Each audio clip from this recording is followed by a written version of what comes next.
Diyos mong hinamang. Dako naman tayo sa likurang bahagi ng traslasyon kung saan nakatutok si Alan Gatus. Alan, pasok. Ilang sandali pa lamang yung nakakalipas ay nasa ilalim na nitong underpass ng Quezon Bridge, itong andas ng Jesus Nazareno at tuloy-tuloy yung bahagyang napakabagal na pag-usad. Pero magkagayunman, mula kanina dito sa may service road hanggang makarating ng Carlos Palanca ay bahagyang bumilis yung pag-usad dahil na rin sa patuloy na paghahatak dito sa andas. Nasa bandang likuran nitong andas, itong napakarami pa rin na bilang ng mga deboto na yung iba ay nagpupumilit pa rin na sumampa at makahalik habang yung iba'y patuloy na may hawak na mga bimpo para nang sa ganun maipahid doon sa bahagi ng andas. Sa likuran naman itong bilang ng mga deboto ay narito pa rin yung mga replika at maging na rin itong mga tauhan ng Philippine National Police at mga rescue team na nakaalalay sakali na may mga ilangan ng atensyong medikal.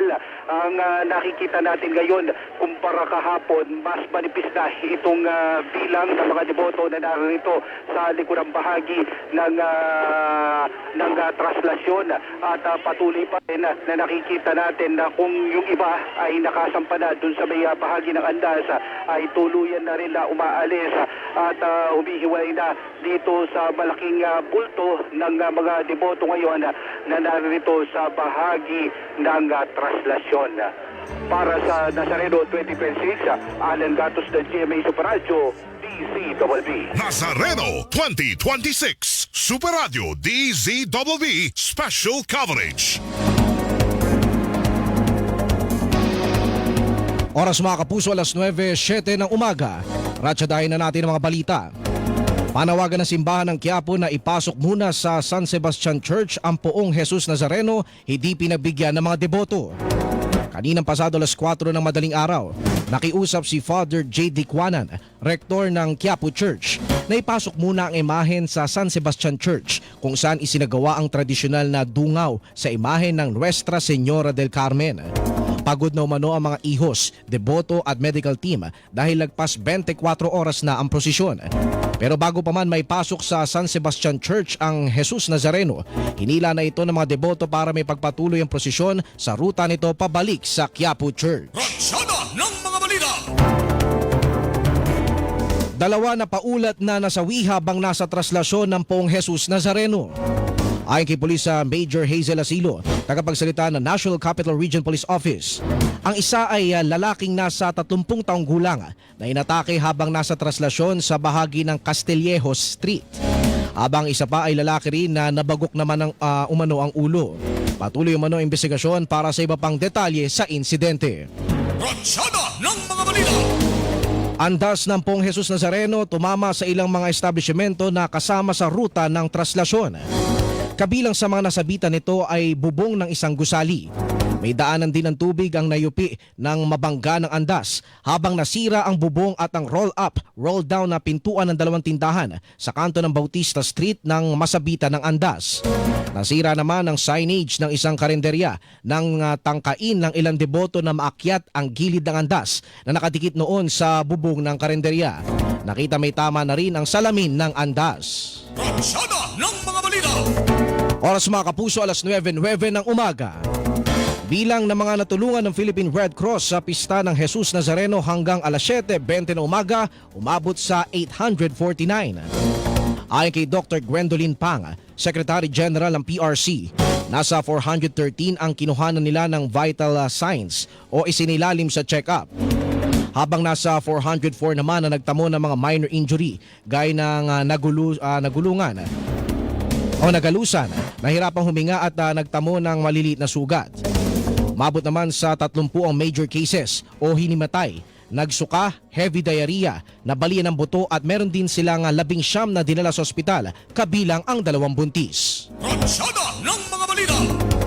Sandamakmak na basura na iwan sa mga dinaanan ng andas ng poong Jesus Nazareno sa Maynila. Gayunman mabilis naman itong nalinis sa mga tauhan ng MMDA. at ng Manila Department of Public Services. Ayon sa grupong Eco Waste Coalition, nakakadismaya ang kawalan ng disiplina sa gitna ng traslasyon sa kabila ng mga nauna ng panawagan para sa isang mapayapa at malinis na pagdiriwang ng pista. Kabila sa mga naiwang basura sa mga ruta ng traslasyon ay mga kahon, plastic tarpaulins, dyaryo na ginamit sa pagupo o pagtulog sa kalsada, mga packaging ng pagkain, upos ng sigarilyo at vape. Ratsada ng mga balita. Pahalik sa imahen ng poong Jesus Nazareno sa Carino Grandstand sa Maynila, tinapos na. Ayon kay Quiapo Church Communications Coordinator Siljen Cabrito, wala nang pahalik sa imahen ng poon sa Carino Grandstand dahil ibabalik na ang regular na pahalik sa simbahan ng Quiapo. Gayunman, hindi pa tiyak kung ano oras ito magsisimula. Ratsada ng mga balita.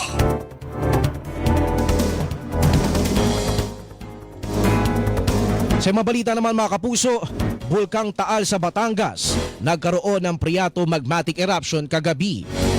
Ayon kay Mariton Bornas, pinuno ng Volcano Monitoring and Eruption Prediction Division ng PIVOX, nagsimula ang pag-aalboroto ng bulkan alas 7:11 ng gabi at tatapos alas 7:15 ng gabi. Nangyayari ang Priato Magmatic Eruption kapag nagkakaroon ng interaksyon ng tubig at magma sa bulkan. Sa ngayon nananatili sa Alert Level 1 ang Bulkang Taal. Pantay Bulkan. Samantala mga kapuso, pagdaloy ng uson o pyroclastic density current muling naitala sa Bulkang Mayon sa Albay kagabi. Batay sa datos ng PIVOX, hanggang kagabi umabot na sa 90 ang mga naitalang pyroclastic density current events sa bulkan. Nagkaroon din ng pagbuga ng lava na may kasamang pagguho at pamumuo ng lava at nakapagdala ng 2 volcanic earthquakes at 150 rockfall events. Sa ngayon, nanatili sa Alert Level 3 ang Bulkang Mayon. Pantay Bulkan. Ratsada ng mga balita. Ratsada ng mga balita. Ratsada ng mga balita. Magbabalik po ang Ratsyada ng mga balita, oras natin mga kapuso, alas 9:12 ng umaga. Ratsada ng mga balita.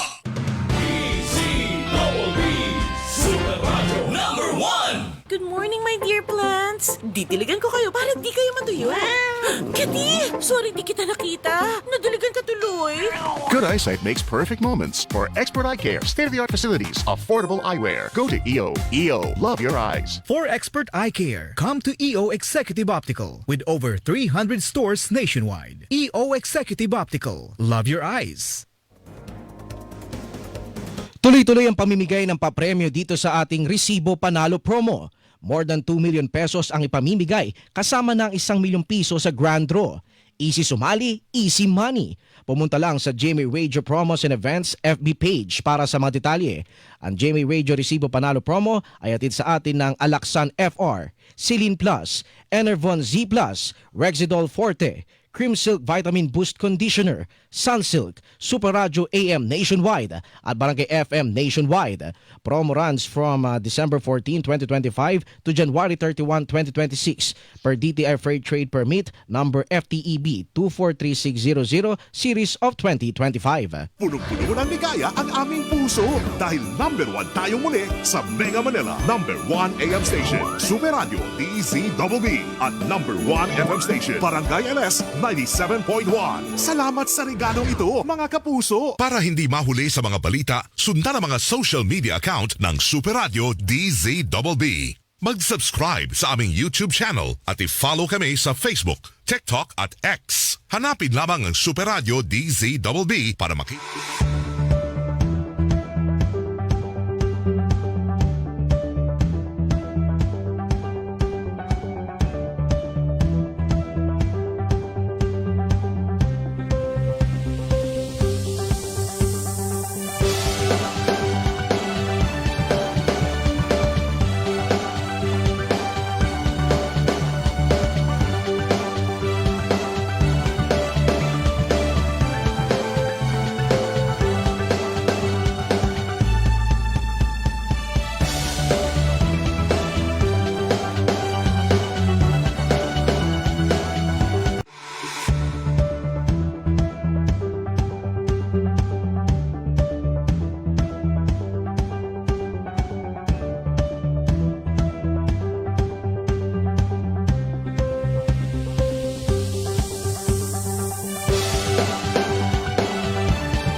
At sa pinakadulo ay nakaabang din ang mga miyembro ng PNP para mas mapadali ang pagpuprosesyon, ang pagdadala ng antas ng poong Jesucristo. Ngayon, nakikita ko na nagtatayuan na yung ilang mga deboto dito nga sa harapan o sa bahagi ng Plaza Miranda para tanggapin at papasukin ang antas ng poong Jesus Nazareno. Carlo, kamusta yung galaw ng andas? Mabilis ba o bumagal na naman uli? Kasi dito sa nakikita nating live feed, parang nakatigil na naman siya eh. Carlo? Wait, that's sa aking pisilipin, sa aking advantage point kung nakapasok na. Hindi pa, At nandun pa sa kwanta. Wait lang, Ang nakikita ko mula rito, yung naka-banners, sa pinakabungad ng posisyon, ang banners ng iba't ibang mga balangay, mga grupo ng mga deboto ng Nazareno. Sila ay marahan na naglalakad papasok na dito sa area ng Villalobos Street. At tapos niyang hanay na yan ng mga banners ng iba't ibang mga grupo ay kasunod na ang antas. Pero mula rito sa aking advantage point ay hindi pa nakikita ang antas ng poong Jesus Nazareno. Para sa Nazareno 2026, ako si Carlo Mateo na GMA Super Radio DZBB. Nazareno 2026. Puntahan naman natin ang likurang bahagi ng traslasyon kung saan nakatutok si Alan Gatus. Alan, pasok. Nasa may bahagi pa rin itong Carlos Palanca, itong andas, pero partikular itong tapat ng Quinta Market. Mga ilang metro na lamang ang layo nito bago ang kanto ng Villalobos. Pero kung ikukumpara natin sa mga nakikita nating galaw, medyo may kabilisan pa rin kahit na papaano itong pag-usad ng andas. Dahil kanina nung pagdating natin, palusot pa lang sa underpass, pero ilang sandali lamang yung nakakalipas ay tuluyan na nakalagpas dito sa ilalim ng Quezon Bridge at nasa tapat na ng Quinta Market sa Carlos Palanca. Ang nakikita natin ngayon ay marami pa rin yung bilang ng mga deboto na talagang nag-aantabay sa kapaan nitong Carlos Palanca hanggang sa may Villalobos para sa ganoon ay antabayanan ang pagdaan ng andas ng imahe ng Jesus Nazareno. Nakikita natin yung maraming bilang pa rin ng mga barangay, yung mga kababayan natin na hindi batidag mula dun sa kanilang mga pwestuhan dito sa nagpapatuloy na traslasyon na Paulo. Yung magkabilang direksyon nga nung andas, mapalikod, kanan, kaliwa, sinasalubong, kaya parang hindi bumagal uli yung pag-usad. Sa ngayon, nakatigil yung andas sa ngayon.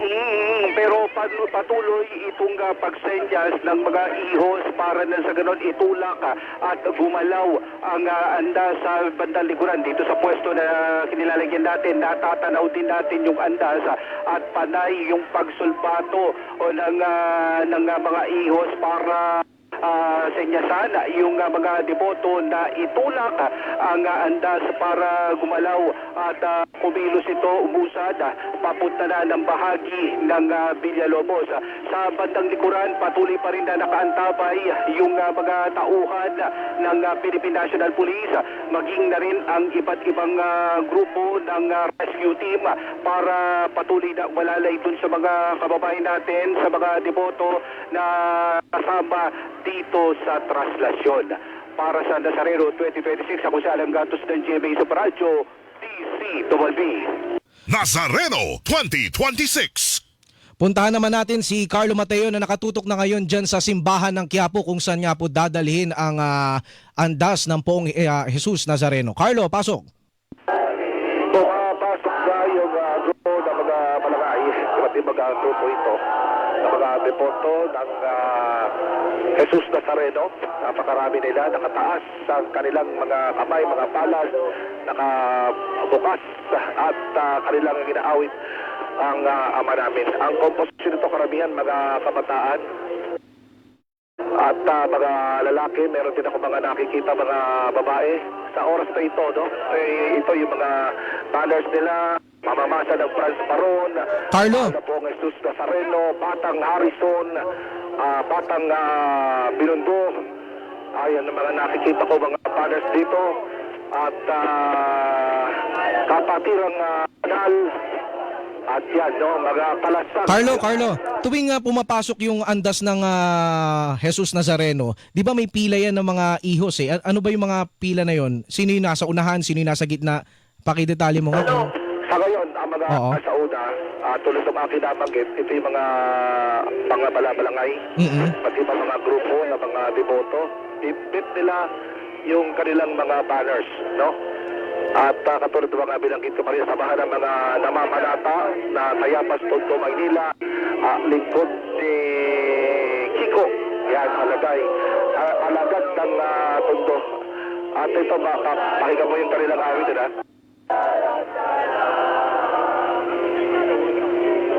Habang sila'y umaawit ng ama namin, ay isinasagawa naman ang nobina sa loob ng simbahan ng Quiapo. Ngayon, halos okupado na ang mga deboto itong kahabaan ng Villalobos. At sila ay dire-diretso sa loob ng simbahan ng Quiapo. So ginagabayan sila ng mga polis at ang ilang pa mga ihos para hindi sila mag-stay o umabang dito sa Plaza Miranda at mabigyan ng mas maluwag na espasyo ang andas at madaling may pasok sa loob ng simbahan ng Quiapo. Carlo. Yes. Sa tagal mo nagko-cover nitong traslasyon na itong mga nakaraang taon, bakit tingin mo tumagal to ng mahigit 24 oras? Anong pinagkaiba nito sa mga nagdaang traslasyon batay sa obserbasyon mo? Ang isa sa mga isa sa malaking factor dyan yung nagkaroon ng problema doon sa ginagamit na andas at yung buwelye. Ito'y dahil na rin sa sinasabi din na hindi kinakaya yung volume o yung bigat na kanyang dala-dala dahil nga sa dami ng mga sumampa at sumasampa hanggang sa mga sumandaling ito. Kaya ang nangyayari, gagalaw ng konti, tutulak ng konti, mahahatak ng konti, mapapasa ng konti, ay hihinto. Ang papahinga, pagkatapos kukuha na naman ng energy habang nakahinto, mas marami na naman ang mga sumasampa kalipat kanan ng andas at pagtulak, paghatak, nandiyan na yung dahil nga sa alam ng balanse ay nakasubsubto yung harapan. Tapos pumapaling, ang galaw ng andas ay pakaliwa. Kaya't karamihan kung makikita mo yung mga video o mga picture ay nasa kaliwang bahagi ng kalye ang andas ng poong Jesus Nazareno. Natatanaw mo na ba mula dyan sa simbahan ng Quiapo yung andas, Carlo? Hindi pa. Talagang malaki itong bilang. Ito yung sinasabi ko sa iyo kanina na sa harapan ng andas ay maraming mga balangay ang nakaantabay mismo sa kahabaan ng palangka sa ilalim ng Quezon Bridge, at doon sila nagtatabay kahabaan ng palangka hanggang dito sa kanto ng Villalobos. At ang kasunod dito, matapos itong ibang mga balangay, mga grupo, ay kasunod na ang andas. Pero from dito sa aking advantage point, ay hindi pa natatanaw sa mga oras na ito ang andas. Kamusta dyan sa loob ng simbahan ng Quiapo, yung mga debotong nag-aabang? Kamusta naman sila dyan? Yung mas marami, dagdagan ngayon, pero ito kasing grupo na pumapasok pa yun, sila ay ginagabayan din ng mga ihos na tumiretso sa loob ng simbahan ng Quiapo. Magtuloy-tuloy doon para itong area ng Plaza Miranda ay hindi mapuno, no, ng iba pa mga depoto at tawang miyembro ng Manila Police District, ng PNP at ilang piling ihos ang mananatili dito sa lugar na ito para mas maging maayos at kahit paano mapabilis pa yung paghahatid sa andas ng poong Jesus Nazareno sa simbahan ng Quiapo. Nakikita natin, Carlo, yung andas umuusad pero konting-konti lang kasi siguro pinag-aagawan sila ng lubid. Nakikita mo, di ba? Habang papalapit parang mas lalong tumatagal Pagkatapos suminto, biglang pag-aangat ng konti yan Oo. atras. Oo. Atras. Pagkatapos may mga sasampa na naman, gagalaw ng konti, pero maswerte kapag gumalaw ng dire-diretso. Pero yun ay mabibilang mo lamang ng ilang hakbang o hindi aabot ng may ilang metro. Kaya't ngayon, mas tinitipon ng mga balablangay doon sa loob ng simbahan ng Quiapo na mukhang tapos na yung novena. At pero meron pang mahinang awit o music na nagmumula sa loob ng simbahan ng Quiapo. Para sa Nazareno 2026, ako si Carlo Matena, GMA, Super Radio, DZBB. Nazareno 2026.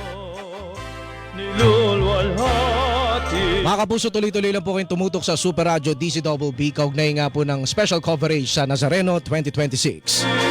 Sumainyo 30 minuto ng pinakamalalaki at pinakabagong mga balita. Ako po inyong kapuso, Paulo Villena, para sa programang Ratsyada ng mga Balita. Magandang umaga Luzon, magandang umaga Visayas, magandang umaga Mindanao. Nazareno 2026. Super